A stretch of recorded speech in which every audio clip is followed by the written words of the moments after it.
Since Destiny 2 has came to an end, I wanted to make a video discussing what I think are the top 5 worst exotic armor pieces in the game. Now, obviously, when I say that, I don't just mean they're terrible. Anything in this game can be used to some varying degree in some sort of low-end content, but to me, they're exotic armor pieces that just don't work that well, or in my opinion, just aren't that fun to use. At number 5, we have an exotic that actually pains me, and that's going to be the Path of Burning Steps. This exotic used to be so much fun before they changed it to be tied to Roaring Flames. It used to work on all subclasses, but now it only works on Solar, and that sucks, especially since it's also an exotic that's kind of counterintuitive, because you gotta get kills with your abilities to increase your weapon damage. But if you're using your weapon, you're not getting kills with your abilities, which means you're not getting the damage buff. It's kind of annoying where you have to ping pong between getting ability kills and weapon kills, and half the time you're not even really using your weapons because it's just easier to throw a bonk hammer at things.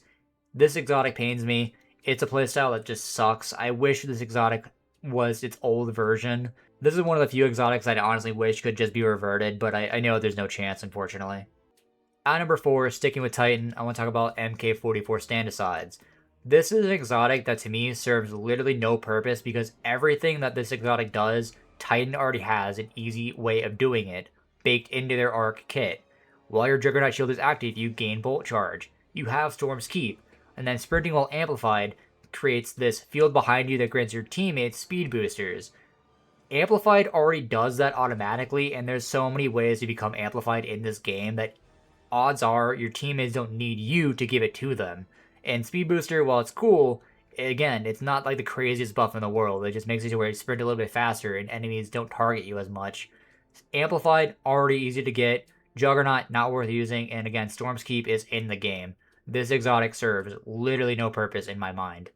At number 3, we have Blight Ranger. Now, most people already know that this is not that great of an exotic, but if you don't know why, essentially, it's an exotic that's kind of counterintuitive in how it functions. Instead of using your Arc Staff in the way you'd want to, and actually dealing damage with a super, you want to block the entire time, and hope that the enemy shoots you so you can reflect that damage back to the enemy.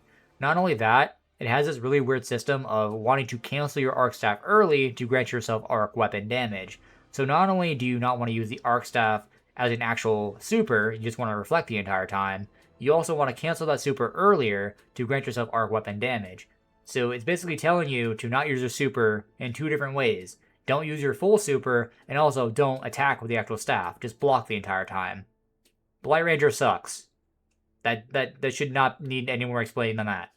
At number 2, I want to mention all of the Aeon Gauntlets. This goes on the list because it's the only exotic that when it drops, I actively roll my eyes into the back of my head. It really is not a fun time seeing these drop anymore because they serve no purpose. We've got so many ways to print ammo. We don't need reload speed in PvE like that, and class ability energy on a teammate dying, yeah, cool, we don't really need that either. It has some PvP applications, but it's like very hyper niche, and honestly, it's just a relic of the past. We have so many ways to print ammo now. These have no purpose in the game, and like I said, I cringe a little bit when I see one drop, actually. Like, it doesn't matter what class it is, seeing them drop nowadays pisses me off.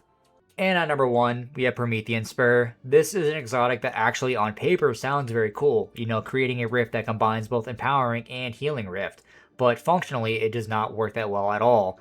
Now they made it to where when you use a healing rift, you grant yourself radiant when you get a kill, and when you use an empowering rift, you grant yourself cure when you get a kill.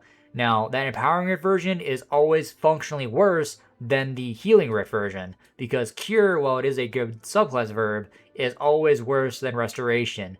And healing rifts are just going to be way better than empowering rifts by comparison with that radiant because radiant is the same buff as empowering rifts. Not only that, radiant, by the way, is not hard to get on a solar subclass, so even the healing rift is not that great. This is basically just an exotic where it's like, drop a rift and maybe you'll get something better out of your rifts. You might get some cure, you might get some radiant, but even then, you probably already had it anyways because you're on solar. What's the point? This exotic just disappoints me, and the whole last thing at the bottom where it says Daybreak Final Blows grant both effects. Why are you using Daybreak and not Dawn Course with it? Why are you not using Wall of Radiance? It's like, this whole exotic just sucks. It really pains me.